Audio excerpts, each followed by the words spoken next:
Once upon a time, being a nerd was looked at as a negative thing, with depictions of them being scrawny losers with glasses and high-pitched voices. Oh my gosh! But then, something happened and geek culture became mainstream culture. And the masterminds who brought us all of this geek content were the ones who felt so alienated by their seemingly uncool passions. Yes, once upon a time, superheroes weren't cool. Enter Joss Whedon, who used his childhood isolations to craft some of the biggest cult TV shows ever and write up many groundbreaking screenplays. Everything from sci-fi to horror to action-adventure to animation to Shakespeare, and some of the biggest superhero flicks ever made. He was everybody's favorite geek, or nerd, or whatever you call them.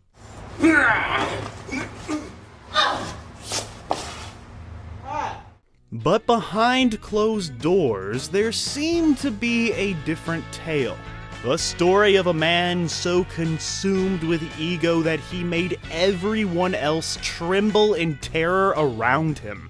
It would seem that Joss Whedon was not the hero we thought he was, but the villain we weren't expecting. How did a man so respected in the industry have a fall from grace on par with some of the comic book characters that he wrote about?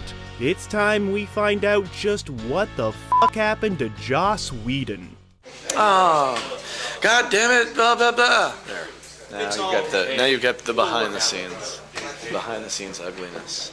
But to truly understand what the fuck happened to Joss Whedon, we must begin at the beginning, and the beginning began when he was born on his birthday, the Upper West Side of New York City, as Joseph before changing his name to Joss. Because Joss is Chinese for luck, apparently. And he was lucky enough to land a staff writing gig on the hit ABC series Roseanne, where he wrote 4 episodes for the second season, before switching over to the show Parenthood based off of the hit film. However, this one was not the popular Parenthood that aired in 2010, but rather the failed Parenthood that only lasted a single season. And I think it starred a little Leonardo DiCaprio. Tell me something about women. I mean, about them being naked. During this time, Joss would write a spec script about a teenage girl named Buffy who slays vampires called Buffy the Vampire Slayer. Unfortunately, studio executives took the script that Whedon wrote and slayed it in a bad way, not in like a Beyonce way, removing a lot of humor and dark elements from the plot. You know, the 2 elements that make Buffy the Vampire Slayer work. The comedy and the horror. The result of removing a lot of comedy and horror from the Buffy the Vampire Slayer movie was that it pulled in just $16.6 million at the box office, with critics saying that it was a giant letdown. But no one was more let down than Joss Whedon himself, who saw his first attempt at theatrical success go down in flames through no fault of his own. The failure of the Buffy movie would be something that would eat him up for years, until eventually he would be able to right that wrong. In the meantime, Whedon would make a name for himself as a ghostwriter. This is essentially someone who takes a script and does uncredited rewrites, polishes them up a bit, makes them better or worse, depending on the ghost. From 1994 until the year 2000, you would be watching films such as The Getaway, Speed, The Quick and the Dead, Waterworld, Twister, and X-Men without knowing that some of what you were enjoying came from the mind of Joss Whedon. In 1995, Whedon would land his first and to date only Academy Award nomination as one of the writers on the groundbreaking Pixar film Toy Story. The script had been in development for several years, but it just did not have that wow factor. So Pixar sought out Whedon to punch it up a bit, which he did by adding the character of Rex and giving a more substantial role to Bo Peep, as well as changing Buzz Lightyear from a dim-witted, self-aware character to an action figure that doesn't know he's a toy, which is like the best part of Toy Story. Buzz, look, an alien! Where? Ah! In 1997, 20th Century Fox would hire Joss Whedon to write a new film in the Alien franchise. At the time, Sigourney Weaver was not expected to return for a fourth film, as her character had, spoiler alert, died at the end of Alien 3. So, Joss wrote a screenplay that took place on Earth that featured a clone of the Aliens character Newt. However, those pesky studio executives soon pivoted to wanting to bring back Sigourney Weaver, and told Joss Whedon to come up with a new story that featured the resurrection of Ripley. So he did. He kept the cloning idea that he had for Newt, and just assigned it to Ripley. And when Sigourney Weaver read the script, she was intrigued, saying that she thought that the script brought back the spirit of the first two films. So she immediately signed on to Alien Resurrection, which is not very good. It completely falls apart in the third act and gets frickin' ridiculous, but there's a lot of stuff in it that is pretty good and a-okay.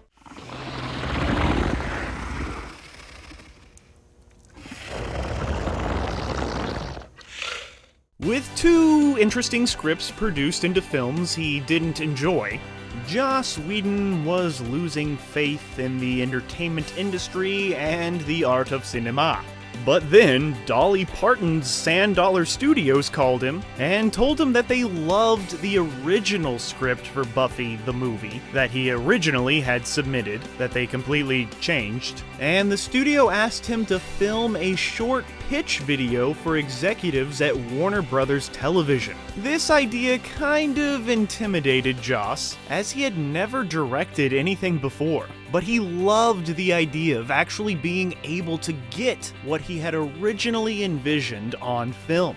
Warner Brothers picked up the show, Buffy the Vampire Slayer, giving it a relatively small budget, as at the time the WB network was struggling, which just meant that Joss Whedon had to rely more on storytelling rather than expensive special effects, which he did by digging into his youth, where he felt like an outsider at school because he was a nerd.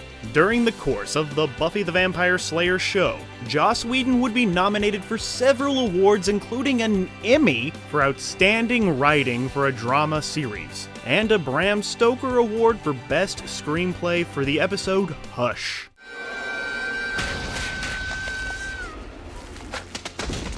Joss Whedon would then successfully spin off the series with Angel, and that ran for 5 seasons. Angel was considered a more dark show. Darker stuff.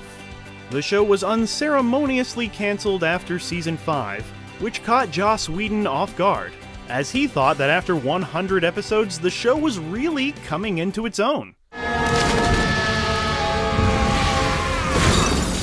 In movie theaters, Joss Whedon would head back to where he had his most success: animation, by penning the script for the Fox animated studio film Titan A.E. that unfortunately tanked at the box office with just $36.8 million off a reported $100 million budget.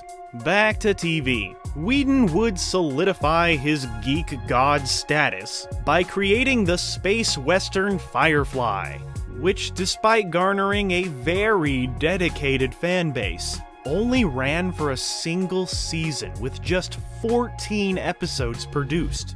But because of those 14 episodes, TV Guide would rank the show at number 5 on their list of 60 shows that were canceled too soon.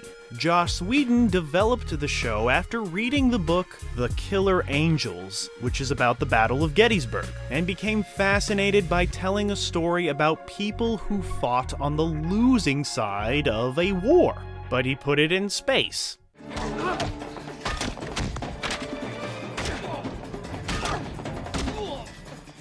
Despite the cancellation of Firefly, Joss immediately started writing a film script for the series, and contacted anyone he could about making it. Luckily, Universal saw potential, mainly due to the stellar DVD sales of the series. And in 2005, Joss would make his feature directorial debut with Serenity, which unfortunately showed that the vocal fanbase was not the majority when the film Serenity failed at the box office, with releases in several countries scrapped in favor of a direct-to-DVD release. But there was some light at the end of that tunnel, as SFX magazine named this the best science fiction film of all time, while Empire magazine would rank it as number 386 on its list of 500 of the greatest movies of all time.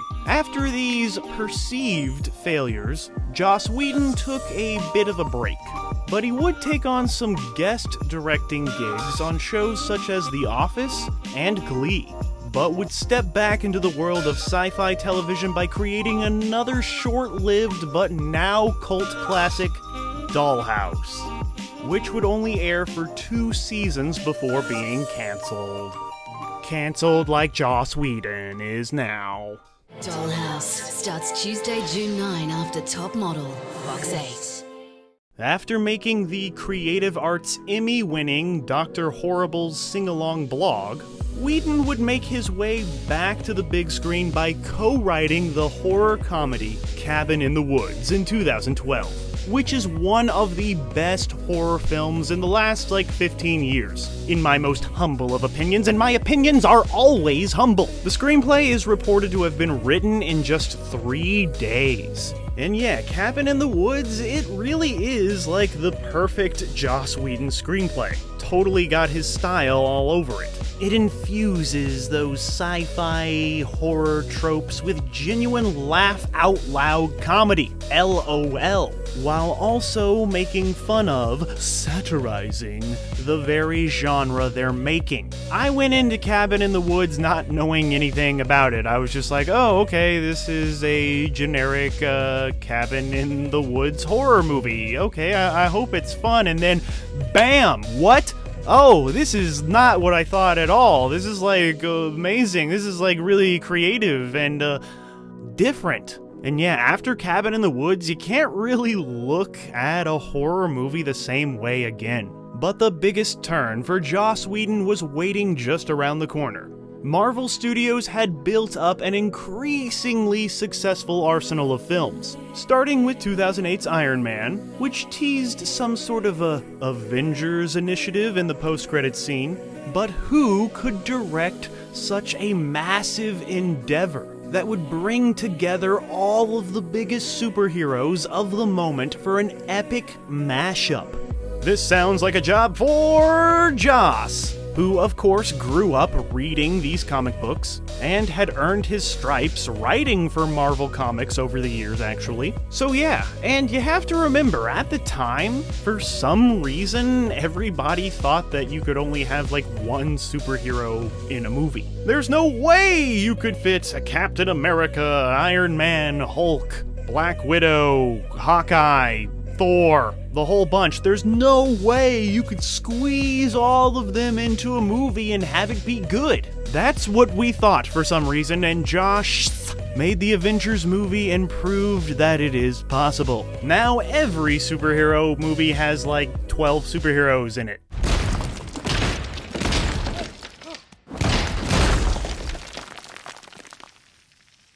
Whedon was announced as the director in July 2010, after receiving the script written by Zach Penn. Joss told Kevin Feige that he was not impressed with the original draft of the screenplay and that they had absolutely nothing, so he decided to do a page 1 rewrite. The Avengers would be released on May 4th, 2012, and break nearly every record at the time, including the highest grossing opening weekend ever, at the time, with 207.4 million buckaroos at the box office, which really does owe a lot to Whedon's writing, which you can feel in every joke. And every joke is kind of funny. It's good. A lot of the Marvel movies have stale humor, every now and then, but Joss Whedon's Avengers script has several scenes where you genuinely laugh out loud, LOLing. You know, like when Hulk punches Thor, and when Tony Stark says anything. Or the entire post-credits scene where the Avengers just sit there all broken and beaten from battle, enjoying some shawarma, which was a last-minute idea that Joss Whedon had on a whim during post-production. He had to bring back all the actors just to sit there. But it was worth it. Whedon would then take a few smaller passion projects in the wake of the Avengers' massive success, including the modern-day retelling of William Shakespeare's Much Ado About Nothing, and writing the script for the paranormal romance film In Your Eyes, that critics said featured an ingenious screenplay by Joss. But soon, Whedon would jump back into the world of the Avengers with its sequel, Avengers Age of Ultron, which was another massive hit, grabbing over $1.4 billion worldwide at the box office. Whedon would then help launch the Marvel series Agents of S.H.I.E.L.D., writing and directing the pilot episode. But it would seem his time with Marvel was soon wrapping up. So what do after you leave Marvel? Well, you go over to DC. Because at the time, DC was putting together their own superhero mashup. A movie titled Justice League. It's about the Justice League. The film's director was Zack Snyder.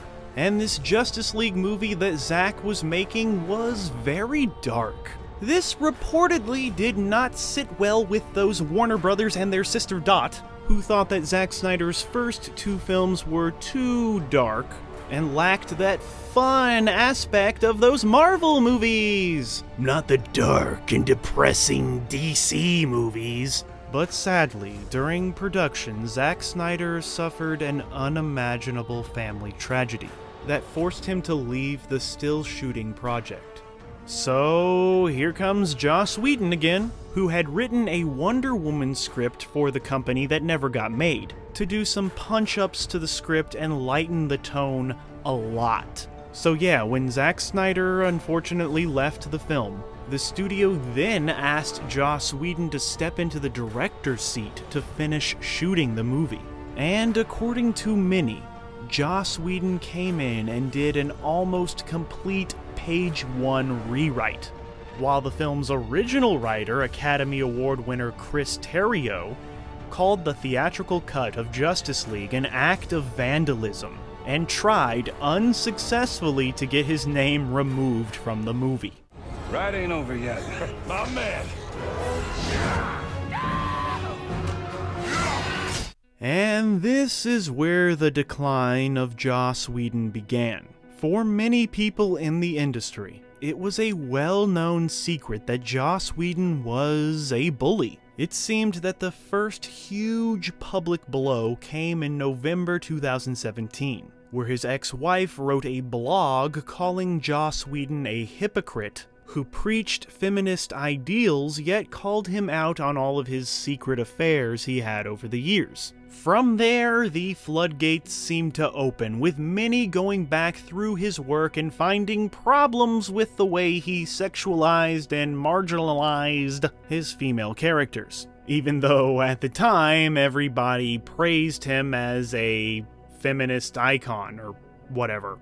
But then more damning allegations came in 2020, when the actor who played Spike on Buffy the Vampire Slayer said that Joss Whedon once pushed him up against a wall and told him that he was dead after his character exploded in popularity. A few years later, cyborg actor Ray Fisher would accuse Whedon of abusive behavior on the set of Justice League.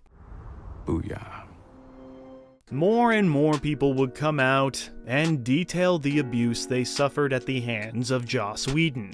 Joss reportedly forced a stunt double to leave the Buffy series after he told her to stop dating the stunt coordinator, while Charisma Carpenter, who played Cordelia on Buffy and Angel, detailed the cruel abuse she suffered at the hands of Joss, saying that he would constantly insult her in front of the cast and crew, and always threatened to fire her. Carpenter's co-stars, including Sarah Michelle Gellar, all publicly supported Carpenter, with Sarah Michelle Gellar even saying that she is forever grateful to be associated with the name Buffy, but she does not want her name to be forever associated with Joss. And it was Gellar's comment that gave her co-star Michelle Trachtenberg the courage to come forward, saying that on the set of Buffy, there was a rule that Whedon was not allowed to ever be alone with her. She started the show when she was 14. While many kept their silence, the allegations against Whedon kept mounting, until many could not hold their silence any longer. Gal Gadot, who played Wonder Woman, confirmed a report that Joss Whedon had threatened her career, while Ben Affleck has gone on record saying that making Justice League was the worst experience of his professional life. But then, the unexpected, the unimaginable happened. HBO let Zack Snyder go back and make his version of Justice League before Joss came and jossed it all up. And it was pretty dang unanimous that Zack's cut was far superior than Joss's. Justice League.